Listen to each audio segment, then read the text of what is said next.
सबैलाई फेरि पनि जय मसीह र क्रुसको सन्देशमा स्वागत छ। म तपाईहरुको बीचमा के भन्न चाहन्छु भने हामीले धेरै सामाजिक सञ्जालहरुमा क्रिस्चियन विरोधीहरु विभिन्न आरोप लगाउने मानिसहरु त सुन्दै आएका छौं। तर तपाईको काम अब वाद विवाद गरिरहने, त्यसको विरुद्धमा तपाईले भनिरहनु पर्ने, लेखिरहनु पर्ने, दिनका दिन समयहरु बर्बाद गर्नु पर्ने भन्ने जस्तो चाहिँ मलाई लाग्दैन। किन लाग्दैन भने तपाईले भिडियो यदि राम्रोसँग हेर्नुभयो, सुन्नुभयो भने तपाईले बुझ्नुहुनेछ। सबैभन्दा पहिलो कुरा चाहिँ परमेश्वरले हामीलाई शान्तिमा जिउन बोलाउनु भएको हो।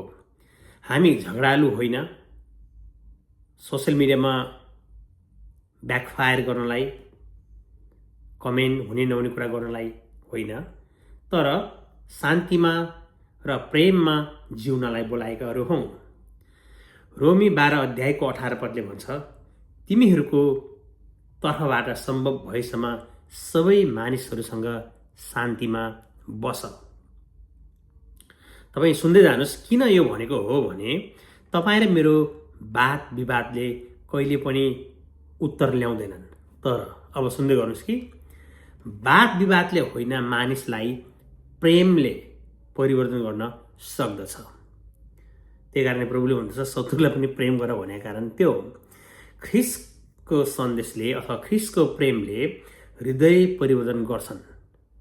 बहसले होइन, बहसले त एउटाले अर्कोलाई रिस उठाउँछन्, अर्कोले अर्कोलाई रिस उठाउँछन्। तर जब हामी प्रेम देखाउँछौँ त्यसबाट चाहिँ एउटा परिवर्तन आउँछ हृदयमा।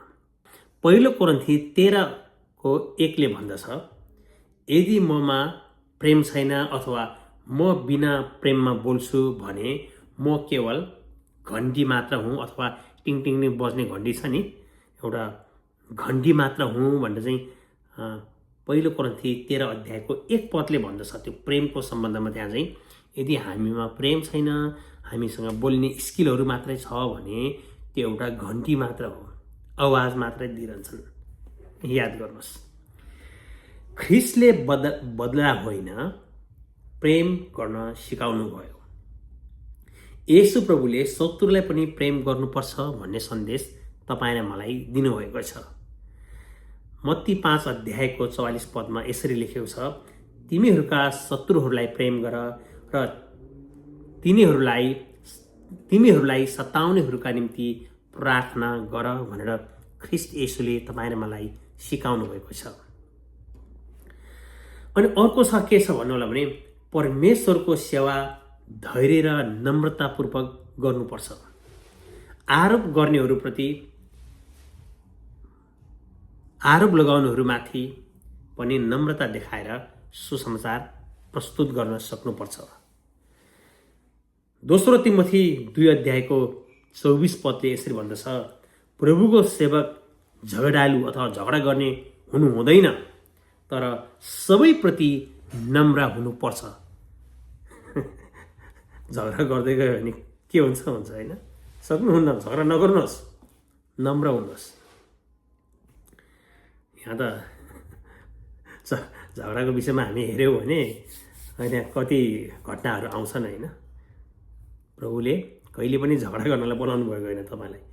तपाईँ यदि सेवक हुनुहुन्छ, तपाईँ यदि सेवकाइमा हुनुहुन्छ, झगडा गर्दै हिँड्नु भएको छ भने तपाईँ नगर्दा ठिक हुन्छ। अर्को चाहिँ छ, हाम्रो काम सुसमाचार फैलाउनु हो, बहस गरेर जित्नु होइन। कहिले पनि बहस गरेर हामीले जित्नै सक्दैन क्या। सुसमाचार सुनाउने, बहस गर्न खोज्नेहरूदेखि आफै तर्केर हिँड्दिने, त्यति मात्र हो, त्यति मात्र हो साथी हो है। हाम्रो बोलावट मानिसलाई ख्रीष्टको प्रेम देखाउनको लागि हो। मत्ती 28को 19 र 20ले यसरी भन्छ, सबै जातिहरूलाई सुसमाचार सुनाऊ र मैले आज्ञा गरेका सबै कुराहरू पालना गर्न सिकाऊ। क्रिस्चियन जीवनको उद्देश्य आलोचनाबाट जित्नु होइन, तर प्रेमद्वारा मानिसहरूलाई ख्रीष्टतर्फ आकर्षित गर्नु हो।